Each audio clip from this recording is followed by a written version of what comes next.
Habari gani? Majid Mjengwa ngali kwenye 88 Dodoma, na leo ndio siku ya tarehe 8, siku kubwa ya wakulima. Rais wa Jamhuri ya Muungano wa Tanzania ametoa hotuba yake ya 88, hotuba iliyokuwa ikisubiriwa kwa hamu kubwa. 88 ni sikukuu kubwa kitaifa ya wakulima.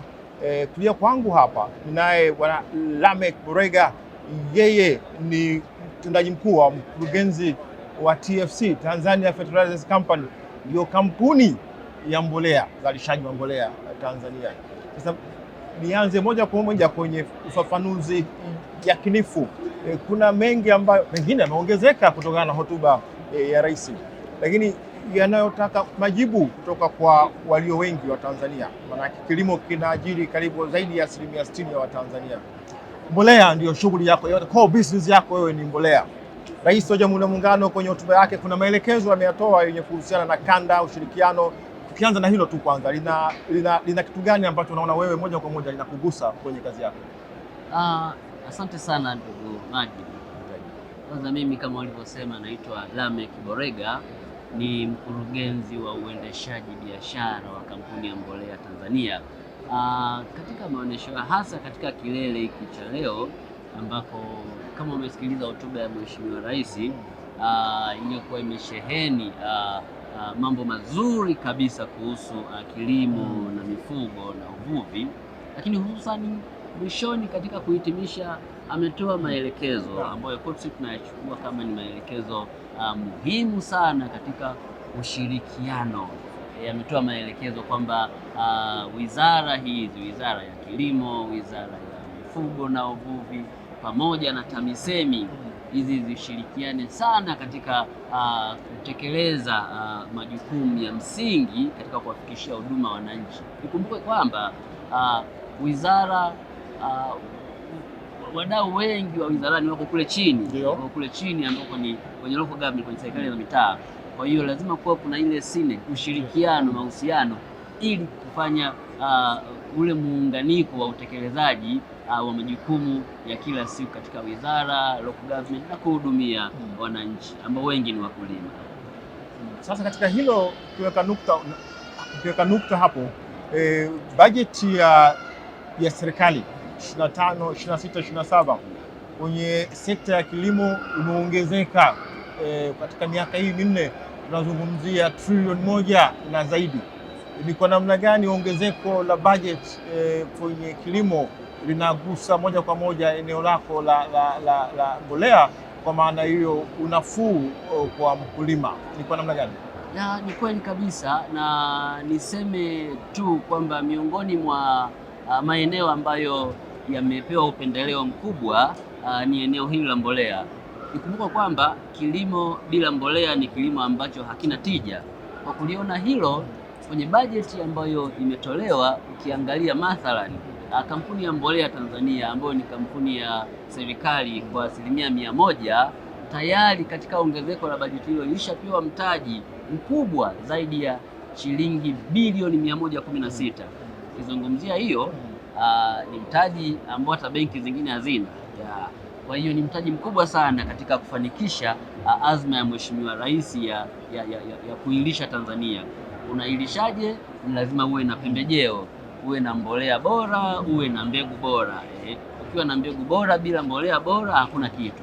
Kwa hiyo kampuni ya mbolea Tanzania kwa mwitikio huo, basi imekuwa ni kampuni ya kwanza kabisa kwa msimu huu wa kilimo kuleta mbolea ya kupandia. Ni kampuni pekee ileta mbolea ya kupandia aina ya DAP, ambayo ni mbolea ya msingi kabisa katika ukuaji au upandaji wa mimea.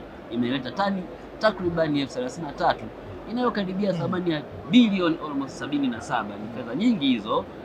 Hizo zote zimetolewa na serikali yetu kupitia bajeti ambayo imekuwa ikiongezeka katika wizara ya kilimo. Kiweka nukta hapo, hofu ya wakulima huwa inaongezeka zaidi kwa walaji wasiokuwa wakulima. Hofu iliyopo sasa hivi ni kutokana na yale yanayoendelea duniani, migogoro ikiwemo Mashariki ya Kati. Nazungumzia Hormuz, lango kuu la bahari, linasema kwamba limesababisha uhaba mkubwa wa mbolea katika baadhi ya nchi au nchi nyingi, na hofu iliyopo ni kuathiri kilimo katika nchi hizo. Wewe ukiwa ni mtendaji, ukiwa serikalini, ukiwa mwenye dhamana ya masuala ya mbolea, yule anayetutazama, mwananchi ambaye ni mkulima, lakini hata sisi raia wa kawaida, unamwondoleaje hofu hiyo kwamba kuna vita na kuna shida ya kupitisha mbolea kwa gharama na upatikanaji wa mbolea yenyewe? Asante sana Majid. Ni kweli kabisa, hilo ni swala lisilofichika kwamba mgogoro wa Mashariki ya Kati umeathiri si tu kwenye mbolea, lakini katika sehemu nyingi. Hata hivyo, jukumu la serikali ni kuhakikisha kuwa wakulima wake wanapata huduma. Ndio maana serikali ilihakikisha wakulima wake wanapata mafuta. Wananchi hauwezi tu kuwaambia kwa sababu sasa kuna mgogoro basi huduma zisije. Hapana. Kwa kuliona hilo, serikali sasa kupitia kampuni yake ya mbolea chini ya Wizara ya Kilimo iliona pale kwenye ule mfereji wa Hormuz ambapo ndio pana matatizo, ambapo hakuna meli inayopita, hatuwezi tukapitia pale japo mbolea zinatoka maeneo hayo. Tukaja na njia mbadala, tukatafuta ruti nyingine ili kuhakikisha wakulima wanapata mbolea. Kwa badala ya kupitia kule juu kwenye Hormuz, tukapitia kwenye bahari ya Sham, tukazunguka hapa Somalia, Djibouti, tukaja tukafika Afrika Mashariki. Na ukinavyoichora hivi, anayetazama anaweza kuelewa Sham, Saudi Arabia, unaona mbolea yetu iko napotea huku.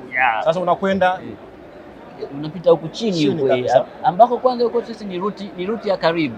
Haitumiki sana kwa sababu mizigo mingi inakwenda kwa kisi, tukaitumia hiyo. Kuna bandari moja inaitwa King Fahad Port iko pale, kwa hiyo tumegundua sasa hivi kwa sisi kule hatuna shida kabisa kwenye issue ya mbolea kwa sababu tumeshapata ruti, na ndio ruti ya kwanza tumeianzisha sisi, hakuna mtu mwingine akishapita ruti hii anayoongea Bwana Lameck. Bila shaka sasa sisi tunakuonyesha kama unavyoiona, na maana hii ndio ramani, na hapo ndipo unapoweza kuona King Fahad, alafu unakuja kuichukua sehemu nyingine. Kwa hiyo hivyo ndivyo ambavyo nyinyi mmefikiri. Kwa nini hamkufikiri kabla ingeweza kuleta unafuu? Kwa nini mmefikiri? Unajua changamoto ndio zinaleta solution, inaleta majawabu. Mwanzo ilikuwa sio changamoto, tulikuwa tukipata mbolea inapita hapo muda mzuri unafika, haina shida, lakini baada ya changamoto then tukaamua hatuwezi tukalala kwa sababu ni changamoto, tukasema hii imetokea ni changamoto, unajua tutafanyeje? Lakini hapana. Kwa hiyo tukaona alternative nyingine ni ipi, tukapata, na kwa wenzetu wa ubalozi pia wakatusaidia, wenzetu wa wizarani na kushirikiana na watu wa shipping, tukapata hiyo ruti na ikawa ruti ya kwanza. Nadhani hata watu wengine za makampuni mengine yanayoleta mbolea yanaanza kutumia ruti ambayo mwanzilishi wake wa kwanza ilikuwa ni kampuni ya TFC ya serikali. Sasa anayetazama pia anataka ufafanuzi, vita hivi kwa dunia chochote havibashiriki. Hofu inapotokea vita, hata kama ni vya mbali, vinatuathiri sisi kiuchumi. Sisi kama Tanzania, uzalishaji wetu wa mbolea na kiwanda pale Dodoma tulitangaziwa kina tani karibu 1000. Hebu labda wewe kitaalamu ueleze tunazalisha tani ngapi na mipango iko vipi, ili kitokea hali kuwa mbaya tumejizatiti vipi?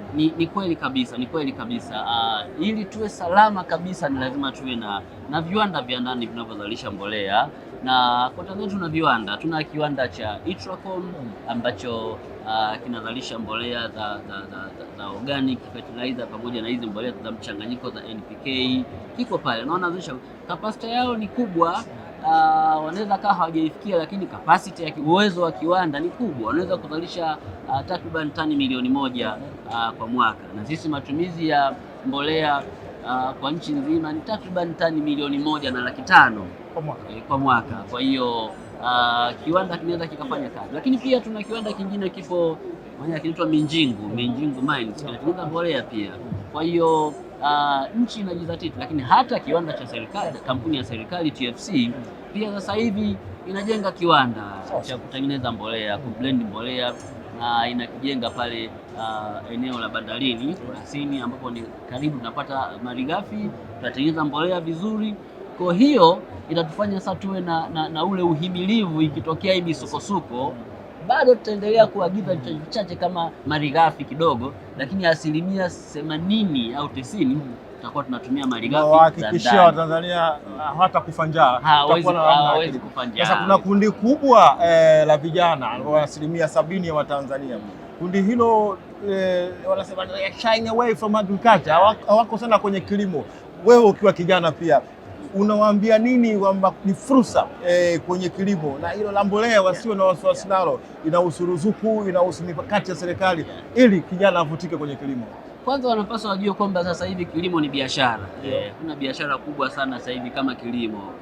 Kilimo na mnyororo wake wote wa thamani, sio kwenda kushika jembe tu, lakini mnyororo wake wote wa thamani. Ndio maana kama umesikiliza kwenye hotuba ya leo, Mheshimiwa Rais ametoa mikopo zaidi ya bilioni 300 na amespecify kwamba hii ni mikopo kwa ajili ya vijana kwenye kilimo, mifugo, uvuvi, kwenye sekta za uzalishaji. Kwa hiyo kilimo ni biashara na kilimo kinabenkika sasa hivi. Ndio maana pale umeona kuna benki zaidi ya 7 ziko pale, mpaka mdhamini mkuu ni benki ambazo zimekuja kwa sababu kilimo kinabenkika, na asilimia sasa hivi karibia 70-80 ya kilimo wanapata mikopo kutoka benki. Kwa hiyo kilimo ni sehemu ambayo tunataka tujikite huko, sababu kwanza kinabenkika, kina fursa na mifumo iko mizuri kabisa sasa hivi.